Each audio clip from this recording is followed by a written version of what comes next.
You are listening to Spaced Out on phoenixradio.com.au. My name is Jack, and it is time for The Universe in Our Mind with Dr. Rachel Hannum. That's right. Each week on Spaced Out, we are joined by Dr. Rachel Hannum, a clinical psychologist and director of North Brisbane Psychologists. Rachel, thank you for coming in. Thanks so much, Jack, for having me. It's great to meet you in person. Last time we talked was over the phone. So yeah, it is. It's good to talk. Today we're talking about conversations about mental health and how we actually talk to people about mental health. And there's so much going on in our work. We always hear about mental health and having conversations with others about mental health. Things like Are You OK Day are promoted so heavily. Yes. But it's still such an awkward thing to do, isn't it?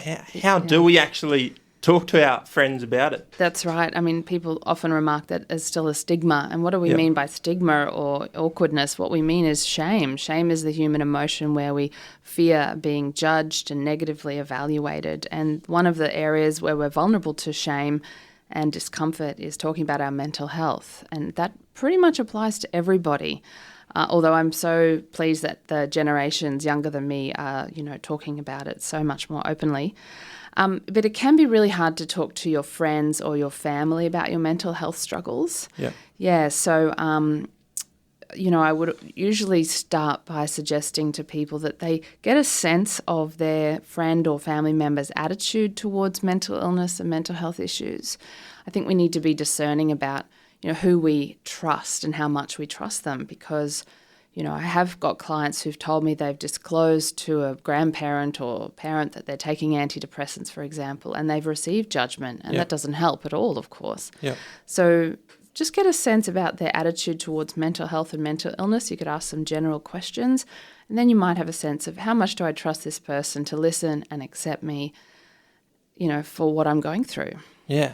How would you encourage, like, a family member or a friend to that's not struggling with it to? How would you encourage them to Respond. talk to? To respond. Yeah. Yeah, or perhaps they sense that something's going on. I mean, I think we can talk about it in very general vernacular by saying, I've noticed some changes in you a little bit lately, and I'm just a bit worried about you. I'm concerned. And obviously find a time when you have a bit of time, make sure you're in a private place, all these basics, but people don't always prepare, so they sometimes ask their loved one when they're on the hop. And so you've got to choose your timing, choose your place, make sure you've got privacy, and make sure whether you're the person asking about mental health or the one who's approaching a loved one to express some of your experience, be prepared with a few examples, So if you've noticed changes in your loved one, they might get defensive and say, no, I'm fine, nothing's wrong. But then if you've got some examples of changes you've noticed in their behaviour, then, you've got some data, you've got some observations. And if you're the one who's been experiencing mental health struggles and you're being brave and you're talking about it, again, prepare yourself with some examples of the kind of experiences and struggles that you've been having with your mental health.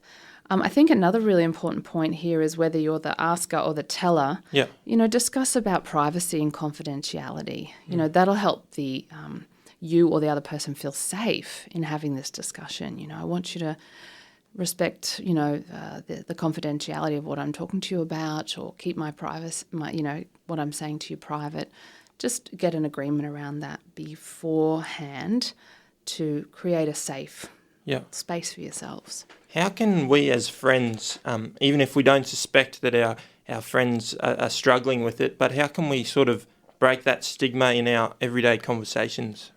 In everyday conversations? Yeah, or just like breaking down that barrier of the hesitancy of talking about it. Well, sometimes you just have to do it. Yeah. You just have to be brave and, say, look, I've been struggling. Yeah.